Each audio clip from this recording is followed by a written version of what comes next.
जय हिंद दोस्तों, आपका स्वागत है एक और नए वीडियो में। तो आज के हम इस वीडियो में क्लास 10 बायोलॉजी का ऑब्जेक्टिव प्रश्न को सॉल्व करने वाले हैं। यह हमारे पाठ का पार्ट 2 है, नियंत्रण एवं समन्वय, और इसका आखिरी सीरीज यानी पार्ट 6 है। इससे पहले हमने पार्ट 1, 2, 3, 4 और 5 बनाया है। वो आपको वीडियो के डिस्क्रिप्शन में उस वीडियो के लिंक मिल जाएंगे, तो वहाँ पर जाकर उसे देख लेना। तो चलिए वीडियो को शुरू करते हैं। यहाँ से हमारा पहला सवाल दिया हुआ है कि वह रासायनिक पदार्थ जो तंत्रिका आवेग को एक्सॉन से दूसरे न्यूरॉन की उटाइटल में पहुंचाता है कहलाती है, यानी उसे हम क्या कहते हैं। ऑप्शन ए में दिया है सेरिब्रोस्पाइनल द्रव्य, बी में दिया है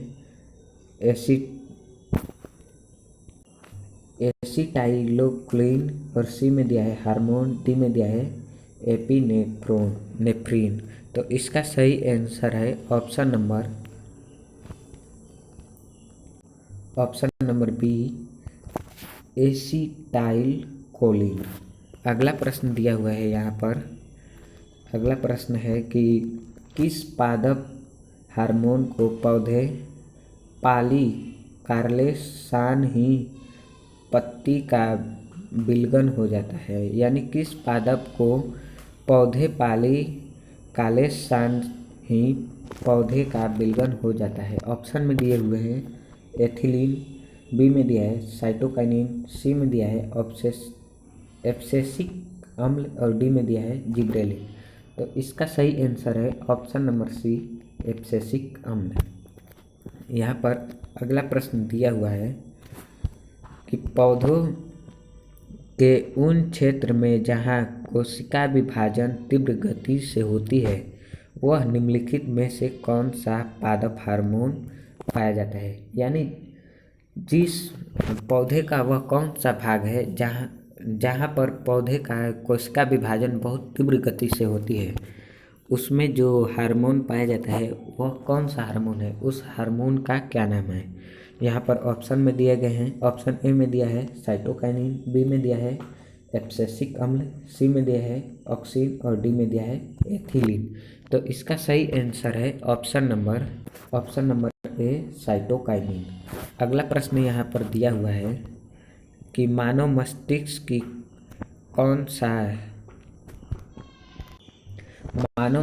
का कौन सा भाग है जो हृदय स्पंद श्वसन की गति को नियंत्रण करता है। तो यहाँ पर ऑप्शन में दिए गए हैं। यहाँ पर ऑप्शन ए में दिया है सेरिब्रम, बी में दिया है मेडुला, सी में दिया है सेरिबेलम और डी में दिया है डाइनसेफेलॉन। तो इसका सही आंसर है ऑप्शन नंबर सी, सेरिबेलम। अगला प्रश्न जो है दिया हुआ है, यहाँ पर अगला प्रश्न दिया है कि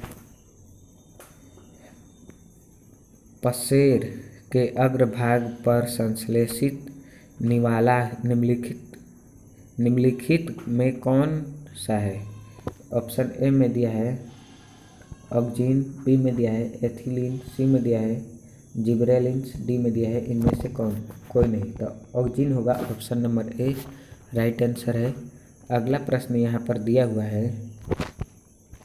अगला प्रश्न दिया है कि निम्नलिखित में कौन कोशिका विभाजन एवं कोशिका द्विवर्धन के अवरुद्ध करता है, यानी रोकने का काम कौन करता है। ऑप्शन ए में दिया है साइटोकाइनिन, बी में है जिब्रेलिन, सी में है एब्सिसिक अम्ल और डी में है एथिलीन। तो एब्सिसिक अम्ल जो है वह कोशिका विभाजन को रोकने का काम करता है, यह अवरोध उत्पन्न करता है। Option number C, right answer है। अगला प्रश्न देखते हैं। तो अगला प्रश्न यहाँ पर दिया हुआ है। अगला प्रश्न दिया है कि बीज रहित फलों के उत्पादन में निम्नलिखित में किन हार्मोन की आवश्यकता होती है। ऑप्शन ए में दिया है ऑक्जीन की, बी में दिया है साइटोकाइनिन की, सी में दिया है जिब्रेलिन्स की और यहाँ पर डी में दिया है एथिलीन की। तो तो उसमें जो आवश्यकता होती है सबसे अधिक वह होती है ऑक्सीजन की। Option number A right answer है। अगला प्रश्न यहाँ पर दिया हुआ है। अगला प्रश्न की घृणा, प्रेम, भय, हर्ष, कष्ट के अनुभव जैसी क्रियाओं का नियंत्रण एवं समन्वय मानव मस्तिष्क के किन रचनात्मक व्यंग द्वारा होता है। यानी मानव शरीर के मानव जो मस्तिष्क का भाग होता है वह कौन सा भाग है जो घृणा, प्रेम, भय, हर्ष और कष्ट को अनुभव करता है। ऑप्शन में दिया हुआ है सेरिबेलम द्वारा, बी में दिया है मेडुला द्वारा, सी में दिया है स्पाइनल कॉर्ड द्वारा और डी में दिया है सेरिब्रम द्वारा। तो यह सेरिब्रम द्वारा होता है। सेरिब्रम ही घृणा, प्रेम, भय और हर्ष, कष्ट को अनुभव करता है। Option number D right answer है। अगला प्रश्न यहाँ पर दिया हुआ है। अगला प्रश्न दिया है कि कम या अधिक ताप के आभास या दर्द और रोने जैसी क्रियाओं का नियंत्रण कौन करता है। ऑप्शन ए में दिया है डाइएनफेसलॉन करता है, ऑप्शन बी में दिया है पोन्स बैरोलाई, सी में दिया है सेरिबेलम और डी में दिया है मेडुला। तो ये जो कार्य करता है वो उसका नाम है डाइएनसेफलॉन।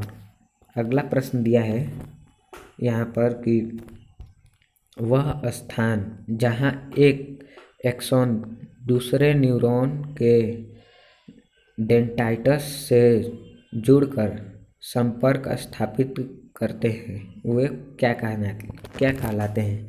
यानी एक न्यूरॉन से जब दूसरा न्यूरॉन जुड़ता है तो उसे हम क्या कहते हैं। ऑप्शन ए में दिया है एसिटाइलकोलिन, बी में दिया है सिनेप्स, सी में दिया है साइनेटिप्स और डी में दिया है न्यूरिलेमा। तो इसका सही आंसर है ऑप्शन नंबर बी सिनेप्स। अगला प्रश्न दिया हुआ है यहाँ पर। अगला प्रश्न दिया है कि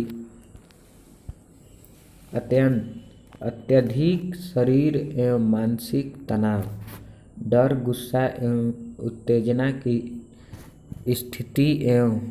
स्थिति में एपिनेफ्रिन हार्मोन का स्राव किस अंतःस्रावी ग्रंथि द्वारा होता है।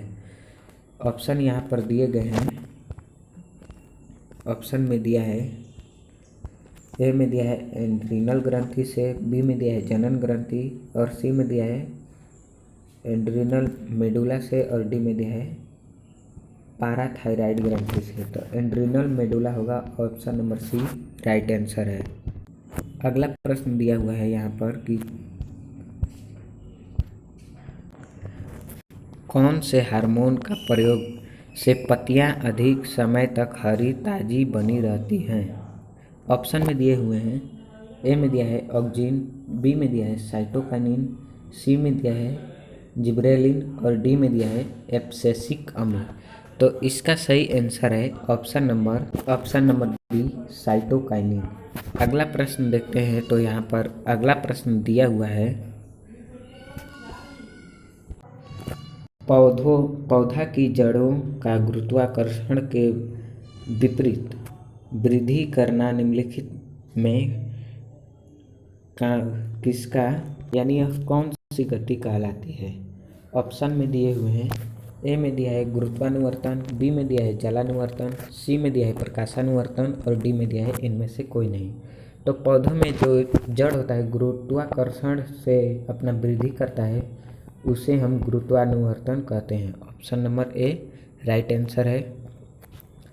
यहाँ पर अगला प्रश्न देखें तो अगला प्रश्न दिया हुआ है कि निम्नलिखित में कौन जीवता को रोकने के लिए चिड़ता को रोकते हैं एवं क्लोरोफिल के काफ़ी समय तक नष्ट नहीं होने देते हैं।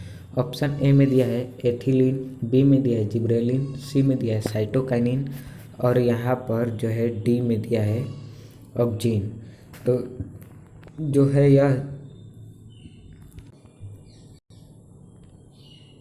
ये जो है जिबरेलिन होता है, यह अधिक समय तक क्लोरोफिल को हरे भरे रखने में मदद करता है। अगला प्रश्न यहाँ पर दिया हुआ है। अगला प्रश्न दिया है कि यदि हमारे आहार में आयोडीन की कमी है तो निम्नलिखित में कौन सी रोग ग्रसित होने की संभावना है।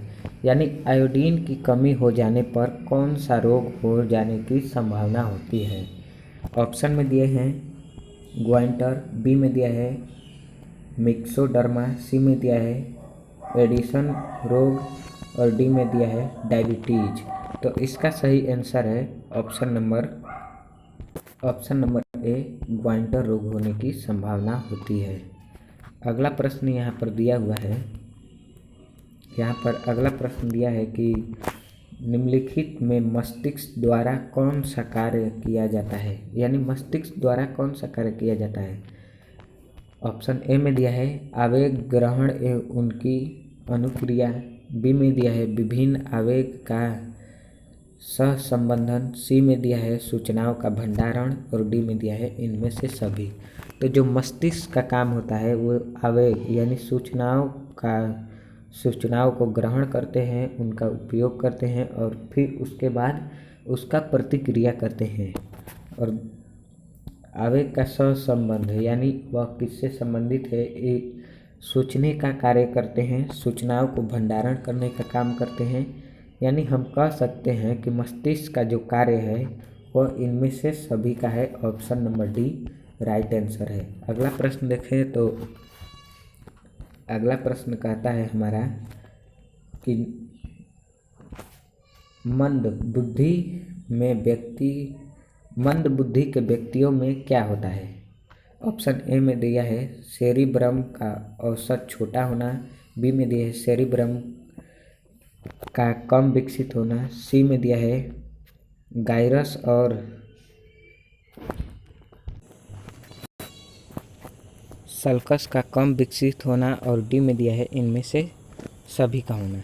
यानी मंद बुद्धि यानी कम सोचने वाले व्यक्तियों में सेरिब्रम का औसत छोटा हो जाता है और सेरिब्रम जो है वह कम विकसित हो पाता है और इनमें सल्कस और गायरस का कम विकसित होता है, जिसके कारण वो मंद बुद्धि हो जाते हैं। तो इसका सही आंसर है ऑप्शन नंबर डी, इनमें से सभी का होना। अगला प्रश्न यहाँ पर दिया हुआ है पुनर्भरण क्रिया विधि द्वारा निम्नलिखित में क्या होता है। तो यहाँ पर ऑप्शन दिए गए हैं। ऑप्शन ए में दिया है कि नाभिक हार्मोन का समय एवं मात्रा का नियंत्रण। यहाँ पर बी में दिया है कि एड्रिनल ग्रंथि के मेडुला का नियंत्रण, सी में दिया है शर्करा का नियंत्रण और डी में दिया है थायरोक्सिन हार्मोन संश्लेषण का नियंत्रण। तो यह होता है ऑप्शन नंबर ए, नाभिक हार्मोन का समय एवं मात्रा का नियंत्रण। Option number A right answer है। अगला प्रश्न यहाँ पर देखते हैं। तो अगला प्रश्न दिया गया है यहाँ पर कि पौधों में समन्वय एवं नियंत्रण जंतुओं से भिन्न होता है क्योंकि। यानी पौधों में नियंत्रण एवं समन्वय जो होता है वह जंतुओं से बिल्कुल भिन्न होता है। यह पूछ रहा है कि क्यों होता है। ऑप्शन में दिए हुए हैं पौधों में केवल रासायनिक नियंत्रण होता है, बी में दिया है पौधों में तंत्रिकीय नियंत्रण का अभाव है, सी में दिया है जंतुओं में तंत्रिका एवं रासायनिक दोनों प्रकार का समन्वय एवं नियंत्रण होता है और डी में दिया है इनमें से सभी। तो इनमें से सभी होने के कारण ही पौधों में नियंत्रण एवं समन्वय जंतुओं से बिल्कुल भिन्न होता है। तो इसका सही आंसर है ऑप्शन नंबर डी, इनमें से सभी। अगला प्रश्न दिया हुआ है यहाँ पर अगला प्रश्न दिया है कि जटिल बहुकोशिकीय जीव में समन्वय एवं नियंत्रण की नितांत आवश्यकता है। यानी जटिल बहुकोशिकीय जीवों में नियंत्रण एवं समन्वय की अत्यंत आवश्यकता है क्योंकि जीव का शरीर असंख्य कोशिकाओं से बना होता है। बी में दिया है असंख्य कोशिकाओं उत्तक अंग तंत्र में व्यवस्थित होते हैं। सी में दिया है सभी अंग एवं अंग तंत्र एक दूसरे के सहयोग से कार्य कर सकते हैं। और डी में दिया है इनमें से सभी। तो जो जटिल बहुकोशिकीय जीव का समन्वय एवं नियंत्रण है, वह जीवों का शरीर जो है अत्यंत कोशिकाओं से बना होता है और इसमें उत्तक अंग तंत्र से मिलकर बने होते हैं और इन्हीं सभी को मिलाकर जो है वह नियंत्रण एवं समन्वय का कार्य करता है। इसलिए 140 का सही आंसर है ऑप्शन नंबर डी, इनमें से सभी। अगला प्रश्न देखते हैं। तो अगला प्रश्न बस इतना ही आज के वीडियो में। तो आपको ये वीडियो, मुझे आशा नहीं पूरा विश्वास है कि आपको वीडियो यह बहुत पसंद आया। अगर अच्छा लगा हो तो हमारे चैनल को सब्सक्राइब करें, पहली बार आए हैं तो, नहीं तो वीडियो को लाइक करें और अपने दोस्तों तक शेयर करें ताकि वो भी हमारे वीडियो को देख सकें और अपने ऑब्जेक्टिव क्वेश्चन को और तगड़ा बना सकें। चलिए अगले वीडियो में मिलते हैं, तब तक के लिए धन्यवाद। जय हिंद, जय भारत।